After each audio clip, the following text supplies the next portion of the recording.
They say in the middle of difficulty lies opportunity, and this season for Syracuse football has been the definition of troublesome. The same wouldn't be said about Miami just a couple weeks ago. However, the Canes are rolling into Week 9 with their tail between their legs in a must-win game against the Cuse to keep their ACC championship and college football playoff hopes alive. Can the Orange find their mojo and pull off the upset? Or will the Hurricanes swoop back to winning ways? Let's break it down. Cuse Countdown starts right now.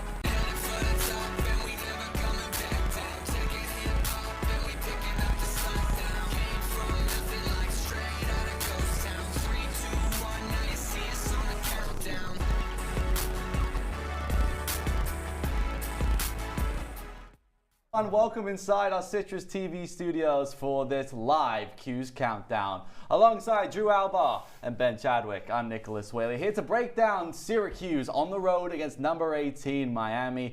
This game is an interesting one in particular because the Hurricanes come into this one with 2 wins in their last 3. But let's start with Syracuse because they're coming off of a fairly disappointing loss to UNC. Drew, I'm going to come to you. What went wrong for the Cuse on that Friday night? What went right for the Cuse on that Friday night? It was Halloween, and boy, was it scary. The Cuse completed just 4 passes. 4 of 18, that's not going to last long. And Syracuse loses yet again. 5 straight losses against Bill Belichick in North Carolina that's struggling on their own right. They were also on a losing streak coming into it. Nothing went right for Syracuse, and it starts with the passing game, completes just 4 passes. On the other end of things, North Carolina had over 400 yards. That's a potion on a spooky Halloween night for disappointment. Well, I hate to disappoint everyone. I don't really have those Halloween puns to toss in right here. But no, I mean, you look at the score right there, 27-10 against what I would have said was the laughingstock of college football in North Carolina. You want to know what that makes Syracuse? The new laughingstock of college football. I mean, it is just a travesty that they lost this game. Bill Belichick was having a horrific year, and he comes to the Dome and does that here in Syracuse. I mean, it was just a horrendous performance from Syracuse. And now, like I said, I think they're the new laughingstock of college football. It's bad. It's bad enough that the quarterback situation is just all over the place. Joseph Velarde, who wasn't even recruited to be a quarterback in Syracuse. He was recruited to play lacrosse for the Orange. That's still to come in the spring. But we got to focus on this really bizarre situation because now there's a total of 4 quarterbacks that have taken the field for Syracuse this season. Ben, I mean, this isn't sustainable, but what are you supposed to do if you're Fran Brown? Well, he's handled the situation horribly. Now, don't get me wrong, he was dealt a pretty rough hand with the Steve Angeli injury, Drew, but he's handled it horrendously. Right? I mean, he stuck with Ricky Collins for a while there, and that was the right decision, right? Try and give him confidence in all those press conferences, and that was the correct thing to do with having Collins as the starting quarterback. But then every now and then, we'd see Luke Carney, the true freshman, come in for a drive when Collins wasn't playing good, and then come out for a drive. Right? Luke Carney's almost entire redshirt has been wasted this season. He's got 1 game left, and he's had 6 total dropbacks across 3 games. I don't understand why they've used Luke Carney in the way that they've had. And you throw a lacrosse player, like you just mentioned there, Nick, in for a whole game. He looked like a lacrosse player at quarterback as well. It was just embarrassing. Yeah, I feel like Fran Brown's about to go on a road trip, and his dependable car just broke down, and now he finds himself in a rock and a hard place. Like, who does he go with? What car does he want to drive? Does he go with the tricycle, which is Velarde, who isn't even a quarterback at this point? I don't know what the route is Fran Brown can take, and I understand your point that he hasn't handled this exactly the best, but what do you want him to do? I mean, Ricky Collins was meant to be a lot better than this, and he hasn't been anything but that. Tried to go to a different quarterback, tried to shake it up. It doesn't work. I need him to stop being so indecisive, though. That's what I need. They go to a guy and stick to him for a whole game at least. Collins was there for a whole month. And Luke Carney was there for 3 plays, and then the next game 2 plays. What is the point of that? Well, the thing is, Fran Brown has shaken some things up. Pretty much the entire offensive coaching staff has been moved around. Nunzio Campanelli was the quarterback coach. He's now back coaching tight ends, and this is what Coach Fran had to say about that situation because that could affect the future of Steve Angeli. No, Steve coming back. So I think all the coaches do a really good job. I think I'm really good at recruiting. I think I'm really good at building relationships. Steve came to play for me. The number one thing that I always tell him is your position coach may change, but you coming to Syracuse to play for me, correct? And That's why Steve's here. Does he have a great relationship with Coach Nuns? Absolutely. But Coach Nuns is still on the staff. Strong words there from Coach Brown. And Drew, I'm going to go to you here because Nunzio Campanelli was a big reason why Steve Angeli even transferred from Notre Dame to Syracuse in the first place. But among those changes as well, Mike Johnson will now be the quarterback's coach. Josh Gaddis is now the wide receiver coach. Miles White no longer on the coaching staff. I mean, it's a whole change around. How does this affect Steve Angeli, and how does this affect the Syracuse offense? I don't think it affects Steve Angeli all that much. And to be quite honest, I think the main reason why is because Fran Brown had a conversation with Steve Angeli. It's absolutely guaranteed before these coaching changes happened. Steve Angeli is the straw that stirs the drink for Syracuse. So Fran Brown must have talked to Angeli, and he must have signed off on this. And if he signed off of it, then I'm okay with it because Fran Brown wants to change things up. And as long as Angeli's here next year, to be quite honest, Syracuse shouldn't care about the rest of 2025. When it comes to Fran getting Angeli, they're both Jersey guys, right? He even looked at him when he was the DB coach and the recruiter at Georgia as well. So I don't blame him. Sure, gotta wipe off your shoulder a little bit. And that is all you, Fran. You're the head coach. You got the quarterback. Good on you. But to me, all these coaching changes on the offensive staff where you're putting these same exact guys in different roles is just a way to sort of appease the fans who are very, very angry at the way the season is going. No, it's not working. Hey, we're going to put this guy there and this guy here. But it's all the same coaches. And plus, the one coach you fire is Miles White. I would say the receiver group was maybe the best position group on Syracuse, and you fire the positional coach of that receiver group, it makes no sense. I do like Josh Gaddis, though, former offensive coordinator. I do too. You can keep both on the staff. Maryland. And by the way, also former offensive coordinator for Miami. So a little bit of crossfire there. A little bit of a connection there for sure. But what makes this season overall just such a disappointment was that Syracuse started in such a great way. Now 5 straight defeats, 3-6 on the year at the moment. Not that a bowl game is completely impossible, but it's as close as you could possibly get. But of course, we got to touch on the fact that Steve Angeli performed so well at the start of the year, and obviously getting hurt against Clemson was a huge deal.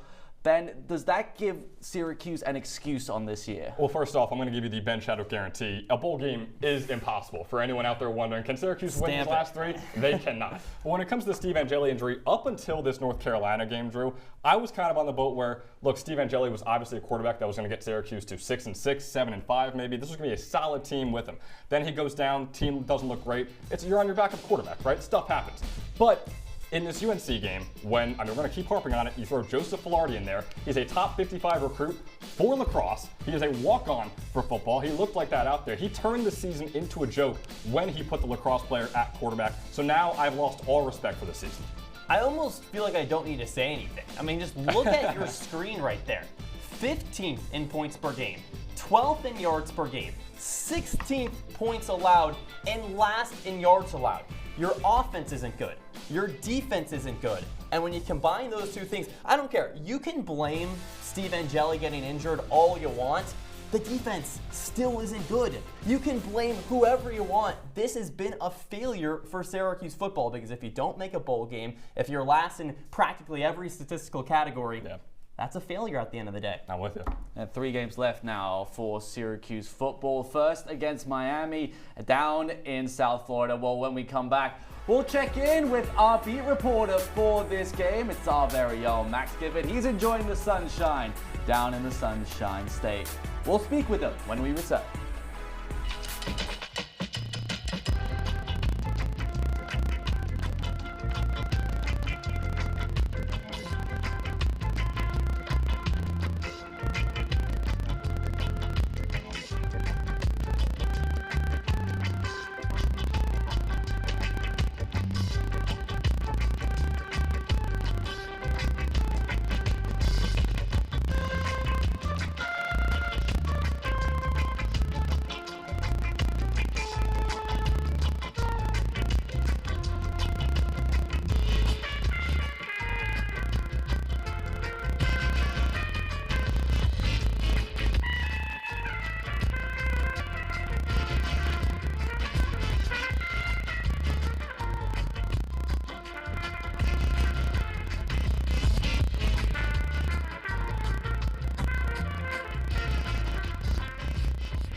Welcome back inside our Citrus TV studios for Cuse Countdown alongside Drew Albaugh, Ben Chadwick. I'm Nicholas Waley. We're lucky now to be joined by our beat reporter for this game down in South Florida, Max Gifford. Mate, I hope you are enjoying the sunshine. It is about 40 degrees here. We do have some sun, but obviously not the same sun down there. First, we're going to talk about these coaching changes on the offensive side for Syracuse. How does this affect the offense as a whole?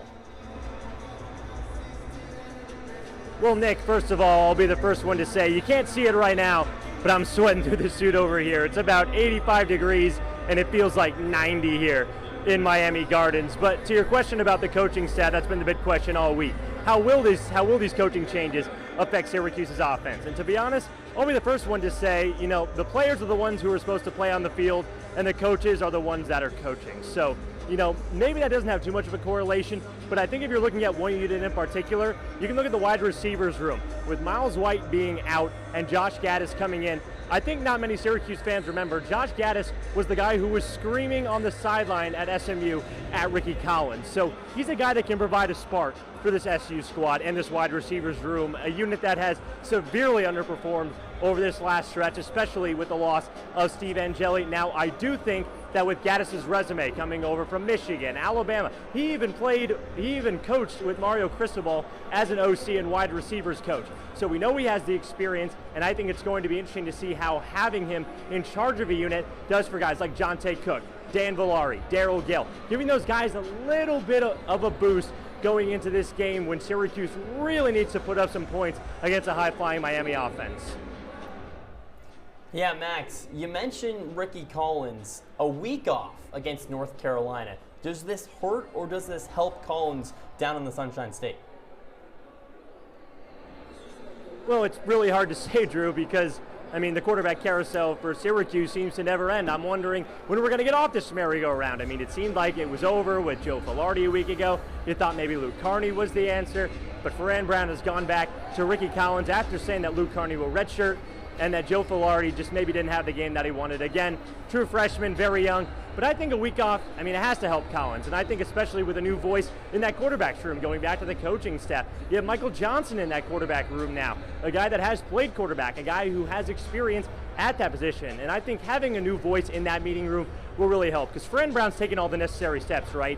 He's seen that his personnel hasn't worked, so as a result, he's changed that personnel. But when all the personnel doesn't work, then that means the personnel in the meeting rooms has to change. And I think bringing in Michael Johnson, a guy to mentor Ricky Collins, and I think even having him look from the sidelines and having a week off has really helped him to understand, okay, here's what I did wrong, here's where I can improve, watching some of my other teammates. And again, it's not easy against a really good Miami defense. Ruben Bain and Akeem Mensador, I'm sure they're frothing at their mouth right now, not knowing what Ricky Collins is going to bring to the table. I think it's going to come down to, can Ricky be confident? Can he show off the power with his legs? And can he maybe throw the ball a little more today and not throw those hospital balls and give up dumb interceptions? Well, Max, I'm hearing some music coming in from the stadium over there. So before you start jamming out, I got one more question for you. I want to take it to the Miami side of things. Obviously, coming off a heartbreaking loss to SMU in overtime last week, that kind of puts their playoff chances in the balance. Right, so is this a demoralized Miami team that comes out against Syracuse, or a vengeful one that Syracuse should really be afraid of? To be honest, talking to Miami fans, I think they should be scared. They're very confident against the Syracuse squad. Now, of course, these fans aren't the ones that are coming out on the gridiron today, but talking to some of the players, seeing the body language coming out of the tunnel, these guys seem very confident. Now, the players did mention that the first couple of weeks in practice this week, they were rough. Everyone kind of looked kind of slow. You could tell everyone was a little dejected after losing to SMU because, of course, Miami, similar to Syracuse, can't afford a loss. Miami's aiming to make it the college football playoff. Not avoid spoiler that Syracuse gave them 2 years in a row. But I do think that halfway through the week, Miami's gotten a little boost. Mario Cristobal has been talking about how the team didn't play up to the standard in either that Louisville loss or that SMU loss. So it's a matter of, can Miami come out, play their standard of football, and also play discipline? Mario Cristobal has said that this team plays bad when things go south, and they become undisciplined when things go south. So many false start penalties in that SMU game, and I think if you watch that overtime period, this Miami defense kind of gave up. I don't expect them to give up today. I think they're going to have a lot of confidence coming out against Ricky Collins and Syracuse. What the final score will be? I don't know necessarily. Fans think it's going to be 100-0. I don't know how that's possible, but I'll tell you this: if Syracuse can come out and match Miami's intensity, you can expect at least a competitive game today here at Hard Rock Stadium. Should be an interesting one, Max. Thank you so much for joining us, and enjoy the game, my friend. When we come back, we get to talk about the Hurricanes. They're coming off, like we said, off of a heartbreaking loss to SMU. 2 wins in their last 3. Can they stay alive in the college football playoff and the ACC championship? We'll break them down when we return.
Welcome back to Cuse Countdown. I'm Nicholas Waley alongside Drew Albaugh and Ben Chadwick. It's time to talk about the Miami Hurricanes going up against Syracuse today.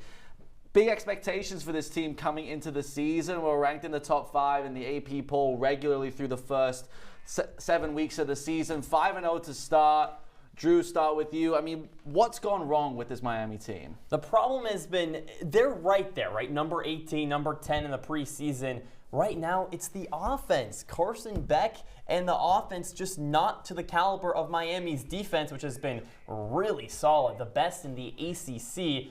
Miami not that far off from expectations. They really aren't. Last week before their overtime loss to SMU, Miami was ranked number 10. Preseason, what were they? Ranked number 10. Miami's right there, but unfortunately, with that loss to SMU and the fact that there's 6 teams in the ACC with no losses or just 1 conference loss, that being Virginia, Georgia Tech, Pitt, Louisville, SMU, and Duke, the path to the college football playoff is going to have to go through the committee. It absolutely is. And look, I understand that they were ranked 10th in the AP poll in preseason, but they're going to end pretty close to that by the regular season end. So I think we got to pump the brakes a little bit on saying, oh, Miami is nowhere near their expectations before the season. I just think they're not going to be anywhere near their expectations when it comes to what people thought, like you said, Nick, what people thought in week 3 or week 4. When Miami is a top 3 or 4 team in the country, they're by far the best team in the ACC, and everyone is obviously thinking, oh, Miami, no, they've fallen off from the heavens. No, they're just coming back down to earth exactly where everyone thought they would be preseason. And the offense really has been impressive. Carson Beck was getting Heisman votes just a couple weeks ago. That probably isn't going to happen anymore. No. But it's also in the skill positions, the likes of Malachi Toney, Mark Fletcher, that have really impressed for the Hurricanes. Ben, let me come to you, and just what makes that offense just so dangerous to not just in the ACC, but in all of college football? Well, the thing that makes that offense so dangerous, Nick, is the play action. And the unfortunate part for Miami in this one is that you mentioned Mark Fletcher will not play in this game. He is their star running back. He is not going to be playing for the Hurricanes. One of the highest graded running backs when it comes to PFF and his rushing grade, even receiving grade as well. So that player all the way on the left over there will not be in this one. So it's all up to Carson Beck. It's all to Malachi Toney. I mentioned the play action offense. Carson Beck has the 2nd best completion percentage in the country on play action plays. That's a 10% difference from non-play action plays. He has 6 touchdowns and 1 interception on play action plays. He has 8 touchdowns and 8 interceptions on non-play action plays. This is a guy that loves the play action, and without Mark Fletcher, Syracuse doesn't have to worry about the run a ton, so it is a pro for the Orange. You mentioned all those fancy statistics, Ben. The one statistic that I care about, INTs, interceptions, and Carson Beck has 9 of them. That's the 2nd most in the ACC. Beck has got to calm down a little bit. The Syracuse defense is not going to give him problems. He's going to give them gifts. If he continues to play like he has the last few weeks, the only way Miami doesn't win this ball game is if Carson Beck gives it away to Syracuse. And if anything, as much as the offense has been very good for the Hurricanes, the defense has arguably been even better. And Drew, this defense ranks as the best in the ACC, is a top 10 in the country as well. I mean, what makes them so good on the other side of the ball? Yeah, it's not arguable at all. This defense is really, really good. I mean, they're spectacular. And they go by an acronym, ESV. Play with excitement, swarm the ball, and play with violence. And I love them out of Miami. It kind of is the dart, but for the Miami defense.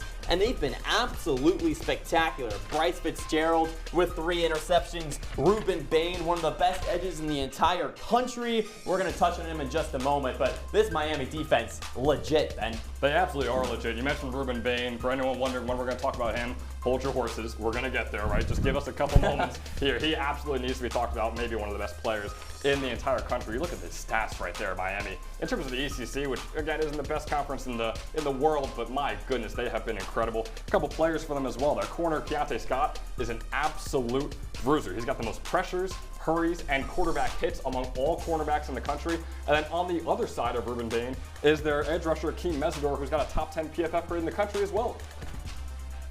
Well, then, Miami ranks as the best defense in the ACC, and a big reason for that is on that defensive line. Specifically, Ruben Bain Jr., like you mentioned, is not just the best lineman in the ACC, but is likely a top draft pick in next year's NFL draft. He will cause quite the headache for Demetrius Weatherspoon on the other side, which makes this our marquee matchup this week. Drew, what makes Bain Jr. such a headache for opposing offenses? Well, it's not just he's 6'3", 285 pounds. It's how he uses his body. And I want to watch one play right here. It's Bain going up against Clemson, and Bain just swims under his defender. He's been really, really good. Once we get that play, the Bain versus Weatherspoon I think I'd rather just hear you argument. describe it. Actually, honestly, you're doing a very good job. I can do play-by-play if I need to. You know, Bain, he's here we go. Finally, under the screen, swallows up Lagway.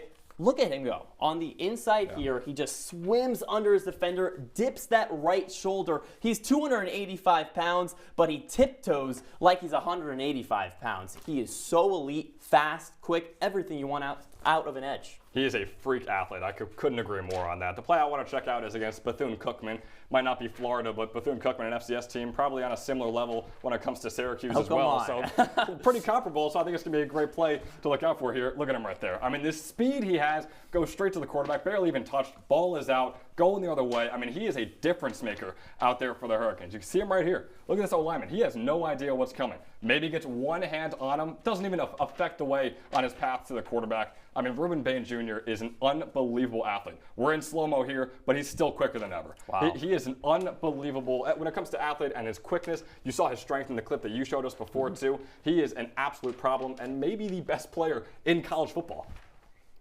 Well, on the other side, the bright spark for the Syracuse O-line that's been relatively inconsistent has been Demetrius Weatherspoon. He's been a staple for the Orange since his transfer last year from Howard. Ben, what makes Weatherspoon so important in this matchup? Well, what makes him important is that he's a body in front of Ruben Bain Jr. I mean, there's not many guys that are going to stop Ruben Bain Jr. And just to spoil it, Demetrius Weatherspoon is not one of those guys that will stop Ruben Bain Jr. But he had a very solid game against Pitt. Wow, we got so many of us right there. He had a fantastic game against Pittsburgh, though, and I want to check out one of these plays right here with Demetrius Weatherspoon at the right tackle. He's playing number 57, so you can look out for him here at the top of your screen. When it comes up, there it is.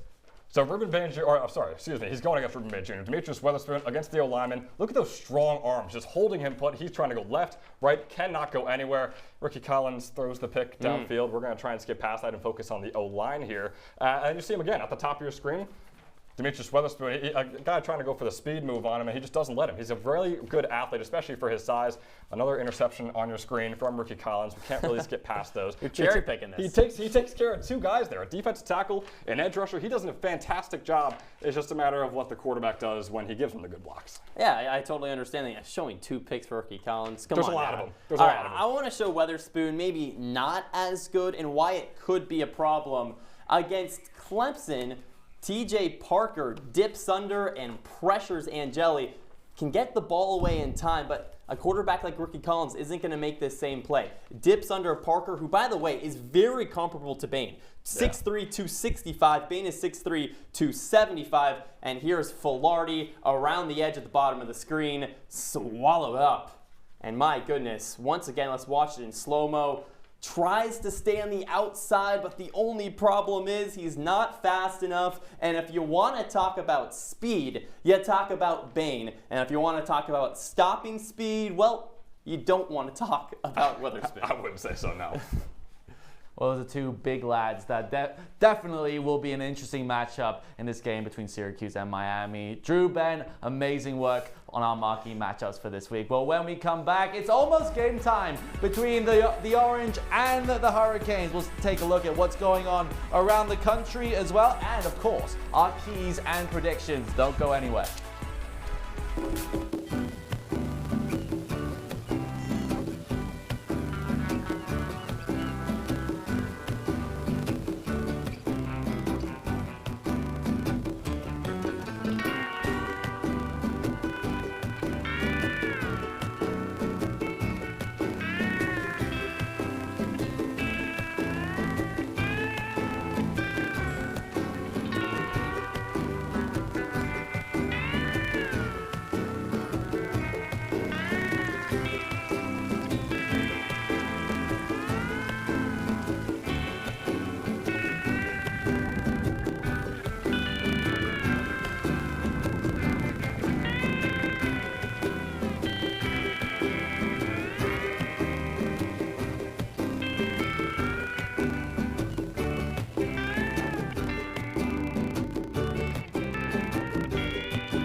It's almost game time between Syracuse and Miami, but first we're back inside our new house studios alongside Drew Albaugh and Ben Chadwick. I'm Nicholas Waley.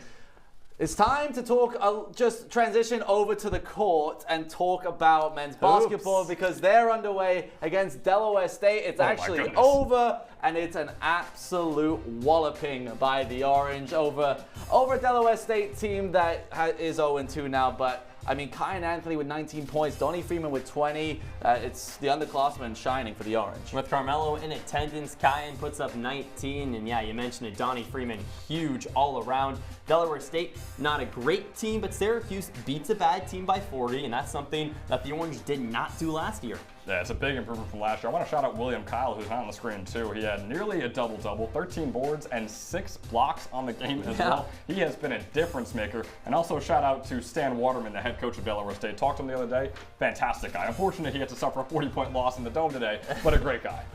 And the Syracuse basketball team does look like the real deal, but time to get back to the gridiron. Let's see what's going on across the nation as well. Lots of great games on this Saturday slate of college football, and also with big college football playoff implications. First and foremost, Penn State ahead of number 2 Indiana. I know, Ben, you're excited about that. I'll try and be brief. This is huge for the program. The season is over, but my dreams are not. That is massive. Yeah, absolutely huge. I don't even need to say anything else. Penn State, Indiana. Oh, we just got word Indiana just took a lead. Ben, are you doing okay? I'm trying not to fall to my knees right now. That's what I'm trying to do. My goodness. I tell you what. Well, we're almost at game time, though. It's time, quickly. We need to get our predictions for Syracuse and Miami. Drew, who's going to win this one and by how much? Syracuse 41-10. It's not going to be, or rather, Miami 41-10. That would have been crazy. Syracuse is not winning by 31 You heard it first. Miami takes it by 31 points. I got a very similar score as well, Nick. I got Miami, there we go, 38-10 beating Syracuse. Without Mark Fletcher, the offense is going to be fantastic, but they're still going to put up a lot of points. It's going to be an interesting game, I think, overall. If both teams can really step up to the plate, I think it'll be really fun, but I don't think the Syracuse offense can really score, unfortunately. 38-7 is my prediction. Overall, though, I mean, this season as a whole for Syracuse football, as disappointing as it's been, how big of a result would this be for Syracuse, and how big of a surprise, Drew? I mean, it'd be huge. It'd be even bigger surprise. It'd be back-to-back wins over Miami. And technically, I say technically in quotation marks, keep their bowl hopes alive. Yeah. But it is not happening. You can watch the game. Syracuse is not beating Miami. They could make it close, who knows, but they're not going to win. And if they win, that means Ricky Collins had an all-time game. Too. That's so true. He would shut up every fan, and myself included. Everyone talking smack on him and how bad of a quarterback he is. You beat Miami, everyone's going to stop talking. Not happening. It should be very interesting. Ricky Collins, the starting QB for Syracuse. They're taking on number 18, Miami. For Drew Albaugh and Ben Chadwick, I'm Nicholas Wade. Thank you so much for joining us on Cuse Countdown. Enjoy the game.